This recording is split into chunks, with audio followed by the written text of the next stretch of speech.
Okay, magandang araw mga bossing. So ito, update tayo sa ano natin, flyball.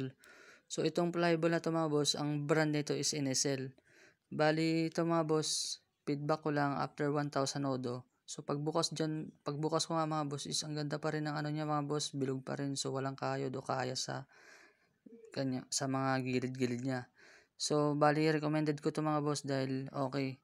Dahil sa 1,000 odo, ang ganda pa rin ng hugis ng ano niya, flyball, bilog pa rin, walang kayod. So matibay siya mga boss. Ang bali yung flyball na to is 18 grams to mga boss yung ano ko, flyball ko sa motor ko. So ayan, NSL brand mga boss ha. Recommended ko to sa mga gustong magpalit ng flyball. So subukan niyo yung NSL. Maganda mga bossing, matibay. Hindi na ano, walang kayod agad sa 1,000 odo. So ibig sabihin, matibay nga siya mga boss. So ayan mga bossing, kung gusto niyo umorder, diyan may link tayo diyan mga boss. So salamat mga boss. Recommended NSL brand. Thank you mga boss. Thank you.